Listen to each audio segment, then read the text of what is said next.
नमस्कार। उत्तर प्रदेश विधानसभा चुनाव 2022 का खास शो यूपी का दंगल देख रहे हैं आप। मैं हूं आपके साथ पूजा। यूपी का दंगल अब अपने अंतिम चरण पर पहुंच चुका है। 7वें फेज में पूर्वांचल के आजमगढ़ से वाराणसी तक के 9 जिलों की 54 विधानसभा सीटों पर मतदान होना है। मतदान के तुरंत बाद सारे चैनलों पर आपको एग्जिट पोल नजर आने लगेंगे, पर अंतिम चरण के चुनाव से पहले एग्जिट पोल के अनुमान से पहले कैपिटल टीवी पर आज चर्चा करेंगे कि उत्तर प्रदेश में किसकी बनेगी सरकार। एग्जिट पोल सही होंगे या गलत, इसी पर चर्चा के लिए हमारे साथ स्टूडियो में मौजूद हैं कैपिटल टीवी के editor in chief doctor Manish Kumar. Doctor साहब, बहुत बहुत स्वागत है। धन्यवाद। कल 7th फेज की वोटिंग होनी है, तो 7th फेज के पहले क्या अनुमान लगाया जाए, किसकी सरकार बनेगी? क्या योगी आदित्यनाथ एक बार फिर से मुख्यमंत्री बन पाएंगे या नहीं? देखिए, ये बड़ा पेचीदा सवाल आपने कर दिया। सुनने में तो बड़ा स्ट्रेट सा सवाल लग रहा है कि बीजेपी की सरकार बनेगी या नहीं बनेगी, और फिर आपने उसमें एक सवाल जोड़ दिया कि क्या योगी आदित्यनाथ बनेंगे। ये पेचीदा इसलिए है कि कैंपेन चल रहा है जी। कि अगर बीजेपी 210 या उससे कम लेकर के आती है, सीटें बहुत ही ज़्यादा कम हो जाती हैं, तो योगी आदित्यनाथ की छुट्टी कर दी जाएगी। दूसरा ये भी है कि इसलिए भी छुट्टी कर दी जाएगी कि कहीं ज़्यादा सीटें आ गई और वो मुख्यमंत्री फिर से बन जाते हैं, तब तो वो भारतीय जनता पार्टी के टॉप लीडरशिप के हकदार हो जाएंगे। प्रधानमंत्री मोदी के बाद योगी आदित्यनाथ का नाम आने लग जाएगा। वाकई बात सही है। तो कई लोग ये भी कह रहे हैं कि भाई भारतीय जनता पार्टी के अंदर ही चल रहा है खेल, कि उनको उनके साइज को थोड़ा कम किया जाए। तो ये बहुत ही दुविधाजनक स्थिति है। एक तरफ से अफवाह, एक तरफ से विपक्षी इस मसले को उठा रहे हैं, अंदर से भी कुछ खबरें आ रही हैं खींचतान की। कोई किसी की टांगे खींचने में जुटा हुआ है, तो कोई कहीं किसी की साख को खत्म करने में जुटा हुआ है। राजनीति का ये हिस्सा है, ऐसा नहीं है। हर पार्टी के अंदर इस तरह की चीजें होती हैं, और जिस पार्टी में ये होती हैं, ये समझ लीजिए कि वो पार्टी डायनामिक है, वाइब्रेंट है, और आगे आने वाले दशकों में भी उस पार्टी के पास लीडरशिप की कमी नहीं होगी, क्योंकि there is an internal competition. Congress party तो है नहीं कि जिसको जहां जहां खेलना है नीचे खेलते रहो। टॉप स्लॉट तो वो गांधी परिवार से ही कोई रहेगा। ये कोई समाजवादी पार्टी तो है नहीं कि अखिलेश यादव ही रहेंगे। चाहे आप कितने भी अक्लमंद हो, कितने भी पॉपुलर बन जाओ, चाहे कुछ भी हो जाए, समाजवादी पार्टी में अखिलेश यादव, मुलायम सिंह यादव के परिवार के बाहर उसकी लीडरशिप नहीं जाने वाली। और यहां रस्साकसी चल रहा है। तो एक दो बात समझ लीजिए। प्रधानमंत्री मोदी जब 2014 में प्रधानमंत्री के पद के लिए उनको नॉमिनेट किया जा रहा था, बीजेपी का चेहरा बनाया जाए या न बनाया जाए, भारतीय जनता पार्टी में कसरत। आडवाणी जी हो गए, तो जेटली हो गए, तो सुषमा स्वराज हो गई। कई सारे लोग नहीं चाहते थे कि भाई वो उनको बनाया जाए। सब लोगों को लग रहा था कि नहीं, कोई अल्टरनेटिव, फिर से आडवाणी जी का नाम ऊपर किया जाए। कई लोग ये भी चाह रहे थे कि भाई अगर गठबंधन की सरकार बनी, उस समय क्या गूगल कीजिएगा, मिलेगा आपको कि भारतीय जनता पार्टी अपने बदौलत तो बहुमत लेके आ नहीं सकती। तो जब बहुमत नहीं आएगी तो गठबंधन बनाना पड़ेगा, और जब गठबंधन बनाना पड़ेगा तब तो प्रधानमंत्री मोदी के नाम पे कोई गठबंधन नहीं बनेगा। यही कहते थे ना। तो एक भारतीय जनता पार्टी के अंदर भी, और दूसरी तरफ ये तमाम दलाल पत्रकारों का जो घूम घूम करके अखिलेश यादव का प्रचार में जुटे हुए थे, बीजेपी को हराने में जुटे हुए थे, वो ये थ्योरी दे रहे थे कि मोदी बैड चॉइस होंगे, मोदी अगर होते हैं तो बहुमत तो आना तो दूर, गठबंधन के लिए इनको लोग नहीं मिलेंगे। और इन सब के बावजूद प्रधानमंत्री मोदी प्रधानमंत्री पद के उम्मीदवार बने, चुनाव भी जीते, गठबंधन की जरूरत भी नहीं पड़ी। क्यों ऐसा हुआ? यही डेमोक्रेसी का तकाजा है। जिसके साथ जनता है, जिसके साथ पार्टी कार्यकर्ता है, जिसकी आवाज जनता आगे बढ़ा रही हो, वो तो आंधी तूफान है, उसे कौन रोक सकता है? योगी आदित्यनाथ का वही कद आज उत्तर प्रदेश में है। भारतीय जनता पार्टी के अंदर योगी आदित्यनाथ के आसपास उतना साख रखने वाला यूपी का कोई दूसरा लीडर नहीं है। और लोग प्रधानमंत्री मोदी और योगी आदित्यनाथ के नाम पे वोट दे रहे हैं। ये बाकी जितने चिंटू मिंटू पार्टी के अंदर हैं वो अपनी डफली अपना राग बजाते रहे, उससे कोई फर्क नहीं पड़ता। और अगर चुनाव जीतने के बाद भारतीय जनता पार्टी इस तरह का दुस्साहस भी करती है, जो करेगी नहीं, वो इसलिए नहीं करेगी, मोदी ने जो फैसला ले लिया उसको कौन सवाल उठाएगा? इतनी हैसियत तो भारतीय जनता पार्टी में किसी की है नहीं। और जब प्रधानमंत्री खुद कह रहे हैं आएंगे तो योगी ही, तो मामला खत्म। तो ये अफवाह, ये सारी चीजें वो खत्म। प्रधानमंत्री जनता के पल्स को जानते हैं, वो जनता को जितना समझते हैं, इस तरह की समझदारी दूसरे लीडर्स में नहीं है। और वो इस बात को भी जानते हैं कि आज उत्तर प्रदेश के अंदर में योगी आदित्यनाथ का सिक्का चलता है और वो एक पॉपुलर लीडर हैं। उनकी लीडरशिप के साथ कोई छेड़खानी करेगा, पार्टी खत्म हो जाएगी। तो ये एक हकीकत है।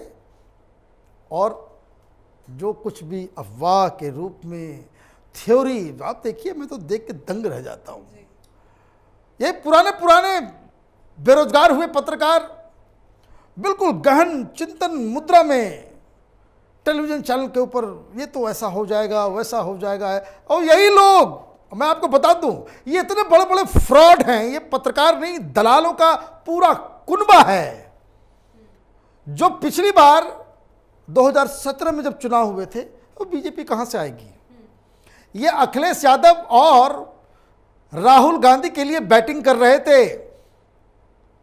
बीजेपी नहीं जीतेगी, सीटें तो बढ़ जाएगी, लेकिन बहुमत नहीं आने वाला। और बड़े बड़े, और उसमें मैं आपको बता दूं कि वैसे भी पत्रकार जो बीजेपी के साथ सिंपैथी रखते हैं, वो भी कहते थे कि नहीं 180 तक जाएगा, 190 तक बहुमत नहीं आएगी बीजेपी को। रिजल्ट कितना आया? 325।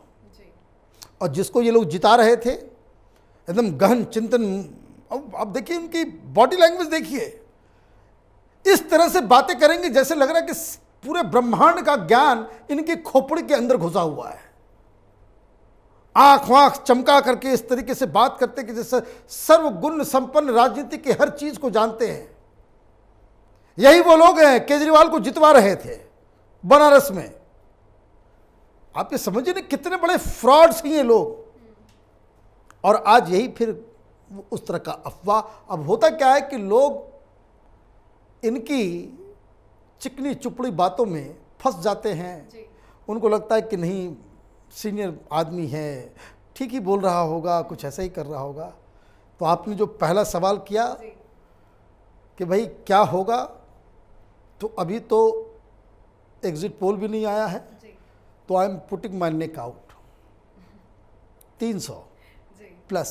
जी, मैं खुद एक हफ्ते पूर्वांचल के दौरे पे थी। वहाँ से एक ही आवाज़ उठ रही है कि आएंगे तो योगी ही। पर एक सवाल मेरा आपसे एक और है, 7th फेज़ की वोटिंग के बाद अब एग्जिट पोल सारे चैनलों में छा जाएगा। एग्जिट पोल पे भरोसा करें या ना करें? देखिए, दो चीज़ें हैं इसमें। जो सर्वे करने का जो प्रोसेस है, जो तरीका है, वो साइंटिफिक है। और मेरा एक अलग मानना है, चूंकि मैं रिसर्च मेथोडोलॉजी का स्टूडेंट रहा हूं, जो कुछ भी साइंटिफिक हो जरूरी ये नहीं कि वो सत्य हो, ये भी समझ लीजिए। जो कुछ भी साइंटिफिक है जरूरी नहीं कि वो सत्य बताता हो। सर्वे करने का प्रोसीजर जो है वो साइंटिफिक है, लेकिन ये सत्य नहीं बताता। सत्य किस लिए नहीं बताता?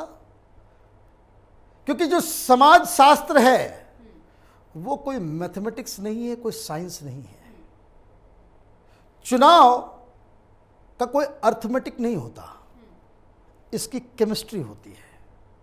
और पिछली बार एग्जिट पोल आए थे, किसी ने भी बीजेपी को जिताया? नहीं जिताया। पिछली बार 2019 में भी एग्जिट पोल आए थे, किसी ने जिताया? नहीं जिताया। किसी ने कहा 300 पार? किसी ने नहीं। उस वक्त हम लोग ओपिनियन पोस्ट के नाम से ऑपरेट करते थे। हम लोग का एक मैगजीन निकलता था। हम लोगों से पहले प्रदीप सिंह जी उसके एडिटर इन चीफ थे। हमने भी सर्वे करवाया था और फरवरी के समय ही, एग्जिट पोल नहीं, सर्वे में ही हमने कह दिया था 300 प्लस बीजेपी, 300 पार। सारे लोग हमारा मजाक उड़ाते थे, लेकिन हुआ वही। क्यों?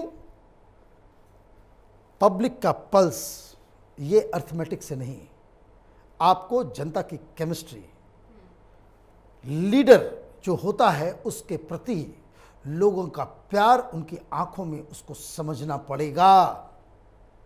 मैं आपको बता दूं, नोएडा, गुड़गांव, दिल्ली, कई सारे लोग आज छुट्टी लेकर कल वोटिंग करना है, यहां से जा रहे हैं। क्यों? क्यों जा रहे हैं? तो कुछ ये चीजें जो सर्वे एग्जिट पोल नहीं बता पाती। एग्जिट पोल हो या सर्वे हो, वो किसी किसी का तुक्का लग जाता है। और टेलीविजन चैनल वालों की बात मत कीजिए, सबसे पहले हमने दिखाया, हमने हमारी बात सही निकल गई। अरे भाई रहने दो, ये सब बेकार की बातें। लेकिन मैं एक प्रेडिक्शन और कर रहा हूं,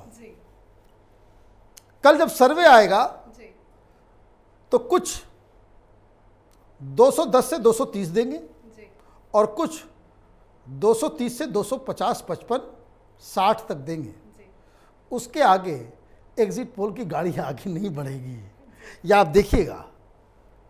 अब कोई पूरे पल्स को पकड़ लिया हो, और ये भी मैं आपको बता दूं, कुछ ऐसे बदमाश भी हैं सर्वे करने वाले, वो अखिलेश यादव को भी जितवा देंगे।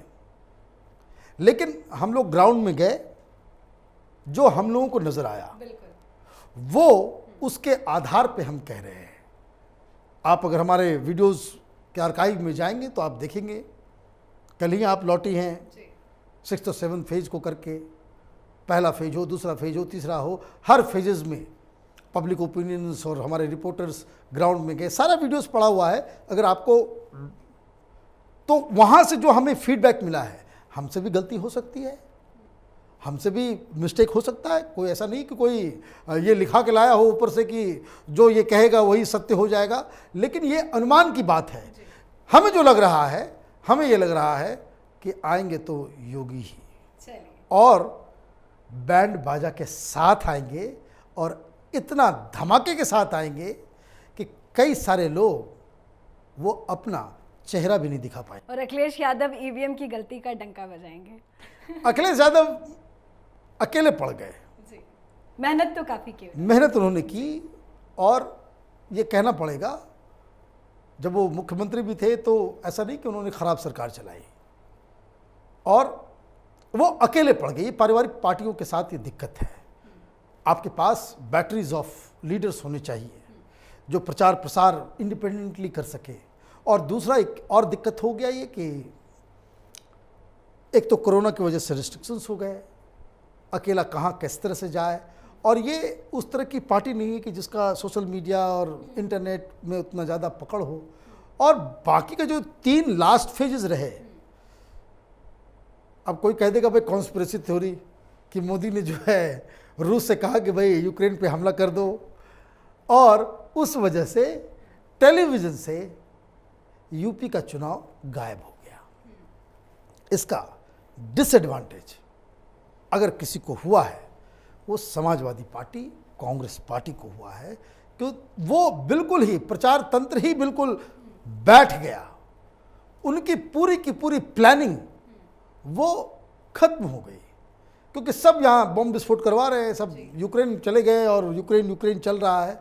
तो ये कोई कॉन्स्पिरेसी नहीं, शेयर लक समझिए कि भाई इस वक्त ऐसी घटना घट गई कि वो पूरा का पूरा फोकस मीडिया का यूपी चुनाव से हट गया है। तो उसमें भी एक डिसएडवांटेज जो है, जो साफ साफ लास्ट के 3 फेजेस में जब नतीजे आएंगे तब आपको देखने को मिलेगा। चलिए, बहुत बहुत शुक्रिया बातचीत। धन्यवाद। तो यूपी के आखिरी चरण के रन के बाद 10 मार्च को मतगणना होगी। 10 मार्च को ये साफ हो जाएगा कौन बनेगा यूपी का मुख्यमंत्री, किसकी बनेगी सरकार, किसके सर सजेगा ताज और किसे मिलेगी हार की निराशा। उत्तर प्रदेश विधानसभा चुनाव के सबसे पहले नतीजे देखने के लिए देखते रहिए कैपिटल टीवी। नमस्कार।